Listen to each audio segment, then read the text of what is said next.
So we'll have one more last speaker for this morning session. We are truly happy to introduce Dr. Shalini Sharma. Can you hear me, ma'am? Yes, I can hear you, Sureka. Yes. So I'll just introduce you, ma'am, and then we can have your session. Yes. So Dr. Shalini Sharma, she's CEO of Sanshodhan and founder director, Global Institute for Circular Economy and SDGs, India.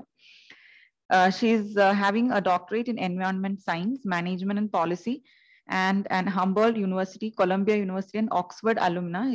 Is a founder of disruptive, globally recognized digital circular economy model innovation company, Sanshodhan, an e-waste exchange. Her innovation, tech-based circular economy model for e-waste management sector is recognized as highly commended, the Circulars 2019 by World Economic Forum Davos. Sanshodhan has also won Global SDG Challenge awarded by Responsible Finance and Investment UK and DDCAP Abu Dhabi. Her innovation is published widely by World Economic Forum annual publication, International Institute for Sustainable Development, the Network for Resource Efficient Cleaner Production, CPNet, UNIDO, Green Growth Knowledge Platform, and many more international organizations. She has also founded India's first Circular Electronics Alliance, CEA, where businesses and organizations can join to receive guidance, advisory to ease out transition from linear to circular. Dr. Sharma has also founded Global Institute for Circular Economy and SDGs, focusing on capacity building, awareness, R&D, and more for enabling the transition from linear to circular development and growth. Dr. Sharma is recognized as Digital Woman, awarded She the People TV at Bombay Stock Exchange in November 2018, and was also featured in CNBC TV 18, Young Turk, Rajya Sabha TV, and many more media channels. She wore various hats in her career path as mentor, startup, team leader, head of Center for Climate Change, environment management consultant, network and coalition builder, lecturer, and researcher. She initiated her career as a researcher at NBRI, National Botanical Research Institute, Council of Scientific and Industrial Research, CSIR, and Government of India.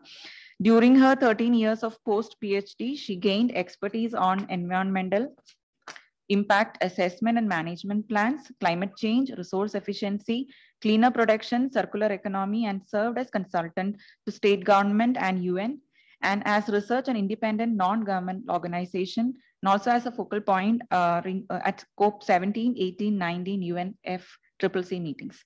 So it's an honor and privilege that you are here, ma'am. I welcome you to SPA Bhopal and to this session of the workshop. Over to you.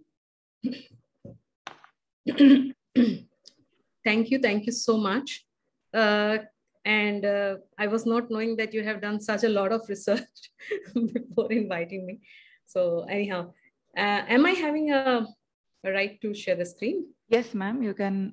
We have given you, yes, we have made you a co-host. Yeah, we can see the screen now. If you could make it full screen, then. Yes, is that okay now? Is that visible? The screen is visible. Is that movable also? It's not moving. We are on the first slide. Okay, I think I will have to go like this because I have seen quite a lot of time when I share the full screen, it won't move much. So let me know. Currently, it is a full screen. Okay. We'll let you know, ma'am. Yeah. I'm here just to talk about a brief about the circular cities and what can be really done. I'm moreover a policy and strategy person, so I work in these areas and define the strategies to how to make the critical issues realize on the ground.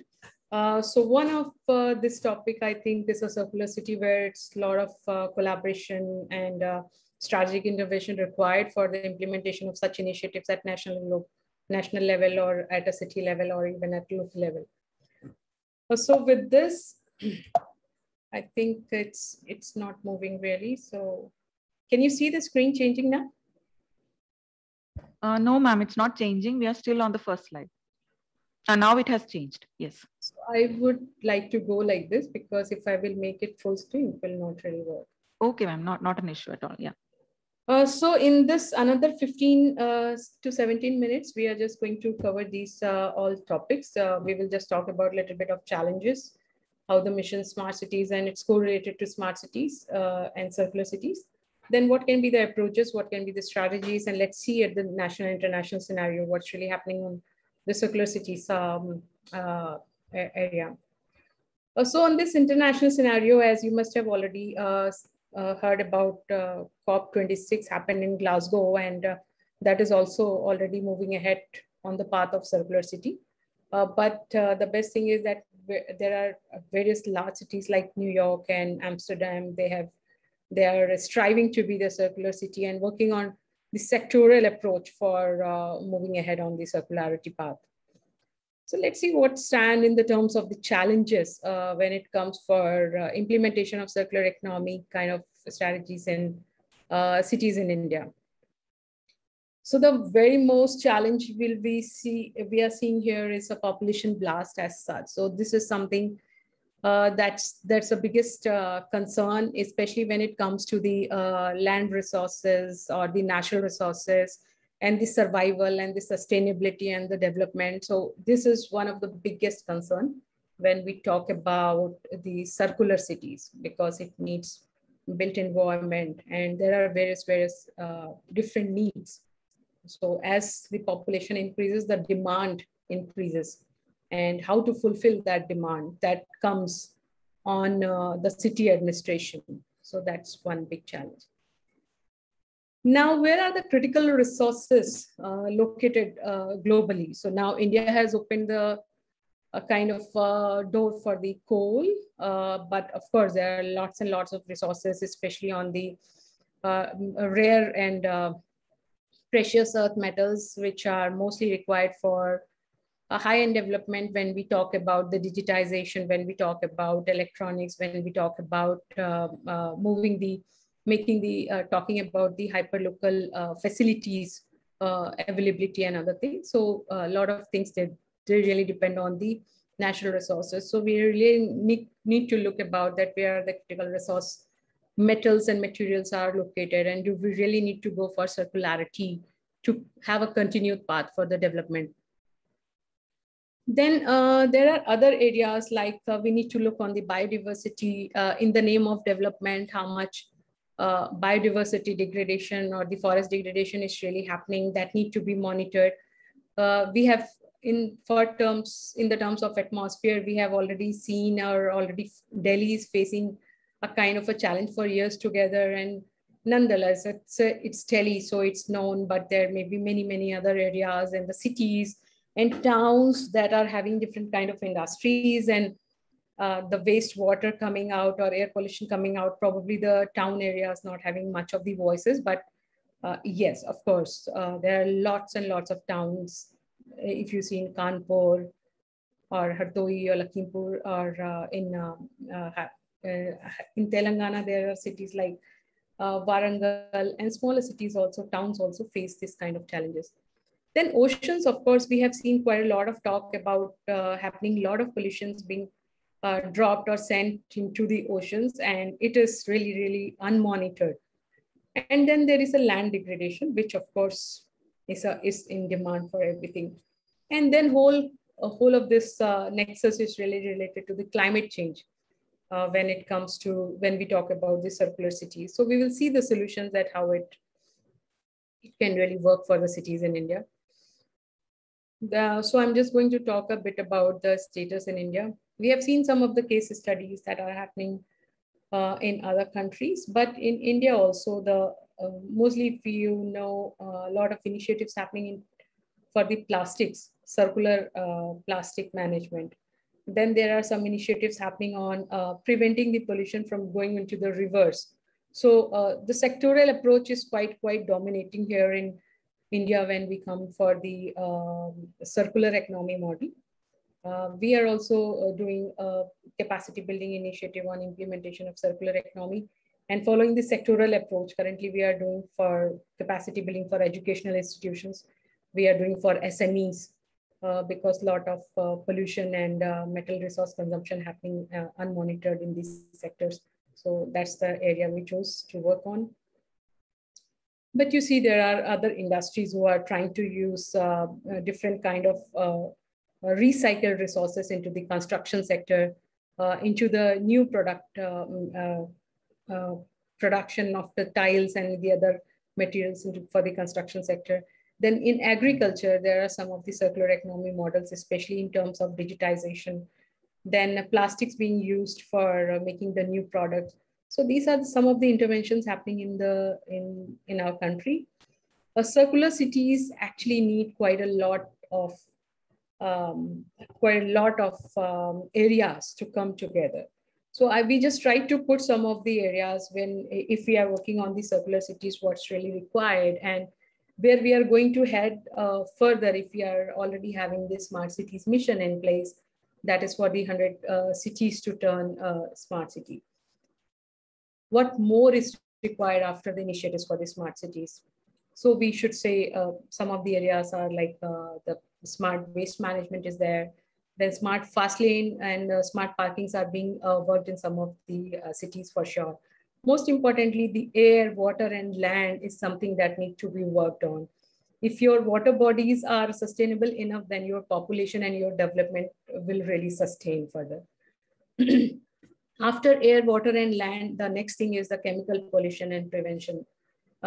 Because with the industrialization, that is what comes in, and that is what if the city administration can really take care of, then something can be thought about that, okay, we are moving towards circularity. Then there are industry clusters are there. Then there are mobility is one of the things that need to be taken care.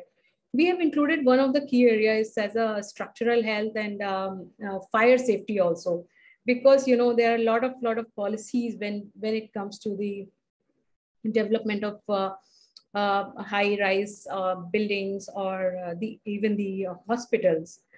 So these are some of the norms that are given into the hospitals, but really, if you see the implementation of even the construction guidelines is not really properly followed in many high-rise buildings or the hospitals and these kind of infrastructures that are there in the cities.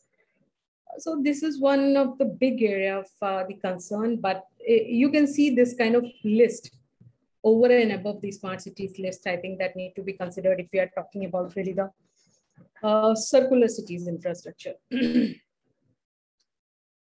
Now, let's talk a bit about the strategies. What can be we have seen the challenges, we have seen smart cities, what is happening. We have seen what more is required after the smart cities, but now let's see the strategy, what really can be done. So when we start any kind of work, we think that the communication is very important. And for that purpose, if you really see who are the best people to get involved, to start with is the city administration. So any independent organization or independent body is really difficult for them to think about this large-scale project, because it's a cross-cutting strategy and initiatives. So an approach which bring together the various departments in the state or in the city as a city administration is very important. Second thing is about defining the clear strategy and objective, that where the city really want to move ahead and what is their goal, till what time they want to achieve the circular city goal. It may be 2 years, it may be 5 years, it may be whatever timeline the city administration really think is possible. Then define the strategy, put the goal, put the mission in place, and then define the proper framework that is really required for developing the circular cities. And then, of course, the continued commitment and collaboration between the different departments in the city and city administration is very important. And the stakeholder consultation is most important, because that's the area. It's quite tough area, because you really need to bring so many people together. And in some of the, whenever there is a change required, then there is a need of bringing the public also together. So I think that should be a leadership voice if this kind of initiatives need to be taken for the city as such. What can be the frameworks for the city? There are different established frameworks, already published frameworks. If you see from various schools of thoughts and the authors globally. But of course, there are different frameworks applicable to different sectors. And for city, there are so many sectors coming together. There is industry, there is public, there are hospitals, there's a different waste management, there is a different resource consumption happening. So there are different teams. So the frameworks also need to be chosen accordingly that where it really works. So we have given some two examples here. One is about the circular built environment for the buildings. And as you have already seen the previous presentation on this, so I'm not going to have much of the detail on this, but of course, 4 pillars very beautifully shared by the previous author. And there are some more, like it can be the sector-based approach for this construction sector, design for disassembly. We have seen modular designs, we have circular industry clusters. I'm coming up with the next slide on this. Then durable products, and then there are various industries coming up for construction and demolition waste management. So I think that's some of the good strategies for the built environment. And then you can see one of the example from the other country from Europe, and it's talking about how the waste of one industry can be the resource for other industries. So we are having various kind of examples from the sugar industry. We talk a lot about the molasses and bagasse. In industry clusters also now many industries, they started using fly ash for making the bricks and tiles. So, but there are a lot of possibility of the collaboration within the industry clusters also, where there are like 50, 60 or 100 industries are in one place, and they can really come on a platform and think about that what really can be the waste for one can be the resource of others. So we from Sanshodhan designed this kind of a platform where it helps the industries to see that if it's a waste for another company can be the resource for them. So that those are the kind of activities that we do in the circular economy area. Now, next thing, if we are going to the circular cities where it should be really headquartered, it's talking about cross-cutting issues, the decisions required from the various departments. So shall there be a central organization, a nodal authority who should be talking about the circular cities and then taking the decisions on the behalf of their department? I think for our thought process, I think that's the kind of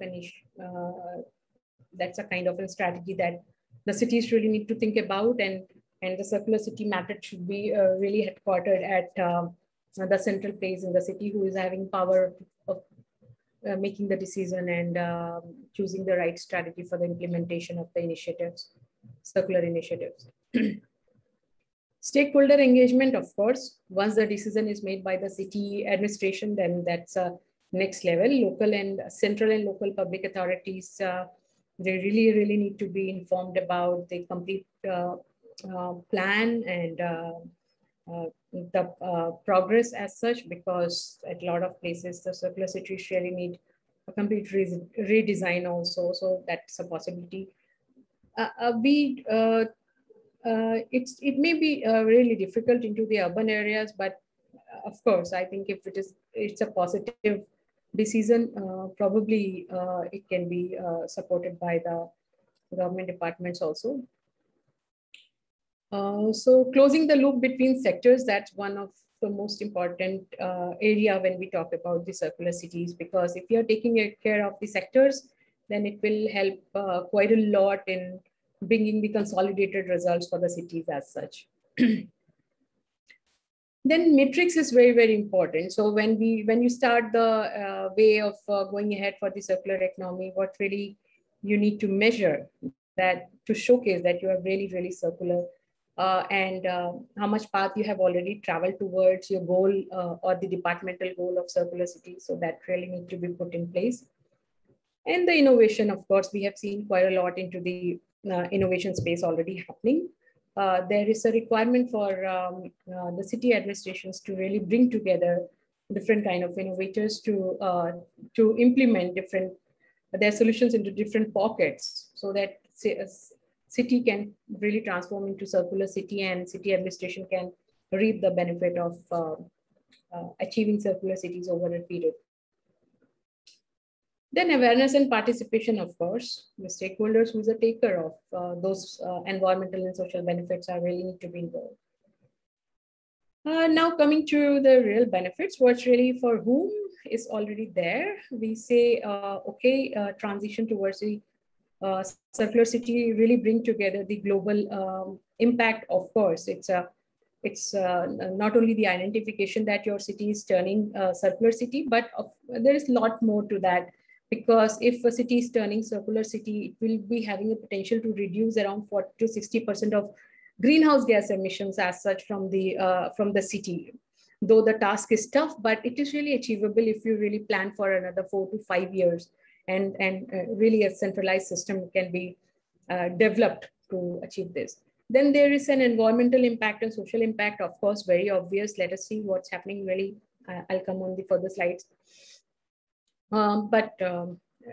Yeah, this is supposed to go into the built environment. So now, built environment workspaces, I would say we have already seen COVID, and we have seen that more greenery is really required. So public places are more required rather than say multi-story buildings and all that. Generally, we have seen gone redundant during the COVID, and everybody was really confined, but still work was really going on. So we really need to look into that. What is the material consumption happening in this sector, and how we can really go circular for the sectors that are really material intensive.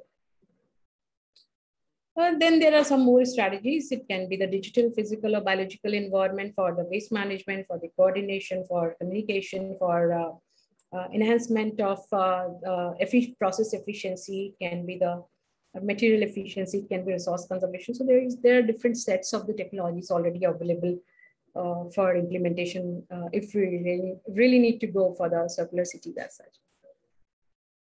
What's the impact? Of course, related to the benefits, it is like environmental impact, social impact, and environmental economic welfare is there. What is there for the administration of the circular cities? Also, of course, not only in the terms of metrics, they can really prove that what is the path already traveled towards the circular city and how efficient they have gone. But there are a lot of opportunities, like they can go for carbon credits, they can go for different kind of credits that can help them to really showcase that, okay, they have enhanced recycling or resource recovery. Then financial angle is always there. If you're going for circular economy, I can bet on it that really the city administration can gain financial benefit out of their strategies. Green procurement is something really can help in transformation of the city as such. Corporate investment, of course, we not really into the government, but of course there are different models like PPP model is there, GoCo model is there, that is really suitable for implementation of circular economy in the cities.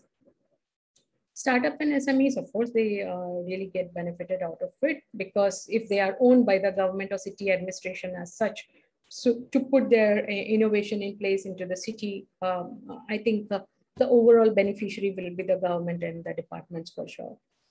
And citizen-led business initiatives are also there that will bring a kind of a boom among the citizens also, which we have already seen while implementing some of the circular economy initiatives. And the city of Hyderabad, in the city of Lucknow, we have already seen that how the circular economy initiative for one sector has really changed the mindsets of the citizens. And something that was not really happening earlier, people started asking that question that, can we get the place to deposit our this material that is required for recycling? Some people, they are started asking the question that we are the responsible citizen and we don't want to create more pollution. So can you help us out on this? Yeah, some industries, they started asking the question, can you set up the supply chain for us to really see how it is working for the waste management, and we want to turn zero waste. So we have really seen that kind of a transformation happening in cities. So that's why we can say there's no question of just thinking that, okay, this is not going to happen, but it's already happening. So environmental impact, as the time is up, I would just be brief on this. that environmental, of course, material consumption goes down, the recycling enhances, the job increases. That are some benefits that the city administration can leverage on. So for our, if you say, talk about our organization and our school of thought, that I think city administration really need to think with the approach of like life cycle based approach for different sectors. And that is what really can help into defining a robust plan for the city as such. That will help into the waste generation that is already happening. That will help to close the loop of the sector. That will also improve the environment and prevent pollution and enhance the health of the population living in. And then, of course, taxation is quite a big thing. I think city administration and governments need to look into that. What is the revenue loss happening because of the informal sectors, and how they can really formalize the various sectors and earn in form of taxes, or prevent the loss of taxes as such. Training and business ecosystem, of course, it improves if there's some circularity. And this is the last slide where we'll just like to say that we are who we are, where we come from is that we are an NGO registered at Darpan Niti Aayog, and we are also the advisor to Niti Aayog. We are into the Committee of Circular Economy at Niti Aayog, especially for electronic sector. And our goal is to the advancement of science and technology with new age research and development, which we use for facilitating the transition from linear to circular economy. For the businesses, organizations, it can be for the government department, for the cities. We do a lot of guidance and handle the businesses and organizations to turn zero waste and to move ahead on the path of circularity. We have also come up with the zero waste standard and circular economy standard in collaboration with the government of Telangana, where government of Telangana has committed that the top 5 zero waste organization and top 5 circular organizations in the state will be awarded and recognized by the state every year. So we are trying to move ahead with the other state governments also to bring them on the same platform, to join hands and facilitate the departments, different departments, different offices, organizations, industry clusters to go zero waste and move ahead on the pathway of circularity. This will not only create competitiveness, but of course will bring a positive environment for the whole city to turn zero waste and circular. We do quite a lot of work on the capacity building and awareness campaigns. Currently, we have trained many people from Asian and African countries, South American countries, and India on how to implement circular economy in their organization, especially for the educational institutes like universities, colleges, and for the small and medium scale industries. That is also linked to the OEMs for greening the supply chain.